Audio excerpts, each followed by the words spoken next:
Hi, this is Tashara Davis, and I am here with Miss Jessica Bridgeforth from REP, Refugee Empowerment Program.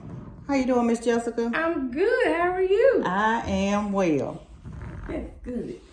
So, Miss Jessica, my question for you today is, what position do you hold here? So I am the monitoring, evaluation, and compliance coordinator here at REP. So everything data related, monitoring our different systems, making sure we're compliant with all of our grants and things like that. That's me. Okay. How did you get started? So, like most of us that work here, I started as a volunteer. I started out as an AmeriCorps Vista. I did 2 years of service. Towards the end of my second year, I started March 16th, 2014. Okay. As AmeriCorps Vista as a reading program developer. So for 2 years, I developed our reading program here at REP. So the reading program that we use, I kind of helped to start that. Towards the end of that year, Miss Cam asked me what was I going to do. I was like, I don't know. I think I'm gonna stay here, and so she hired me. So the rest is history. Pretty much, she kept me. She kept you. That's a good thing. Yes, That's ma'am. a good thing. How would you describe the culture and climate of this center? So the culture and climate is pretty much we're family.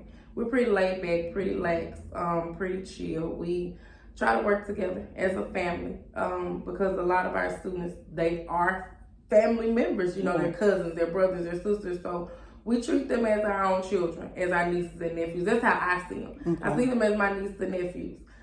So we make sure that we don't take away their culture from them.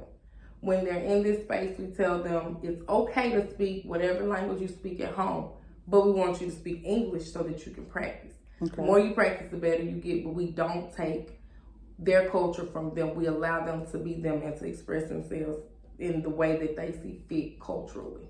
Okay. What are some of the challenges? Some of the challenges, oh my goodness. Language sometimes can be a challenge. Although it's helpful that we have culture brokers on staff who are able to speak the language, so it kind of helps us to navigate and to communicate with students. We have staff that are from the community, so they as well can help us communicate with students. Transportation sometimes in the past has been a challenge, but now that we have our own bus, it's okay. But we still need another bus. Okay. Because we have, one of our main challenges right now is with this housing market. Because many of our families used to live in the community, so it was very easy for us to go pick up students, bring them here. But now many of our families have moved 15 and 20 minutes out. So, of course, it takes longer for us to pick up students, take them home, and things of that nature. So, a challenge for us right now is navigating with transportation to pick up and drop off students. Okay, so what areas can you immediately improve in to serve this community or this population? I guess our transportation.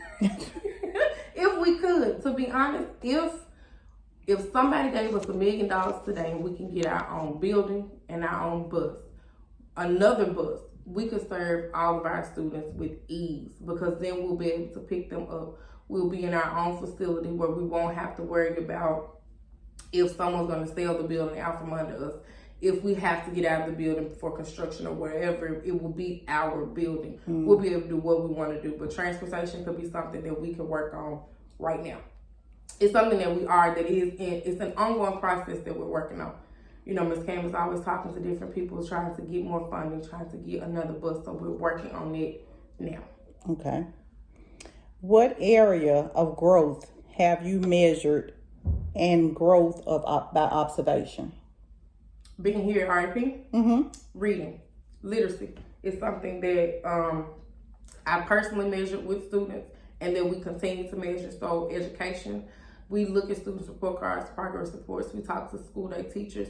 We're going into the school, so we're tracking their educational progress. We're looking at their reading scores, their math scores. We're looking at their TCAP scores, so we're tracking their growth when it comes to literacy. Like we have new students, when they come in, we do a reading assessment with them. We do reading assessments at least 3 times a year. So yeah, at least 3 to 4 times a year. So we're looking at those assessments to see, are you growing or are you regressing? So we'll know what we need to do in the after school space to help support you. Do we need to go into the schools and talk to your teachers so that we can help you? So we're looking at everything educationally with students to make sure that they're growing, you know, and that they're getting the support and resources that they need, not only from us, but for the schools, from the schools as well, because we advocate for them strongly at school. Okay. Who are the contributors? Federal funding, private donors, or how is it funded? So REP is a 21st Century and Leaps granted program, after school program. So it's through the Tennessee Department of Education. So we have 3 21st Century programs and 1 Leaps program. Our Leaps program is our entrepreneurs program. So we are a grant funded program through the state of Tennessee. Okay. And we have several private donors. Several. That's a lot. That's That's a good thing. That's a great thing. It is. Funding continue to come in. Yes. Help is always there. Mm-hmm. Okay. So what is a short-term goal for REP? A short-term goal for REP, oh my gosh. Short-term goal right now is us finding another space. Because of our granting, we have to have 4 program spaces. And right now, one of our spaces has been sold. And so we had 30 days to vacate. Okay. So that's one space that's gone. And another space we were actually put out of because they sold that building to someone else. Yes. Right. So now we're looking for 2 program spaces. So that's our short-term goal right now, is to find 2 additional program spaces for our older age students.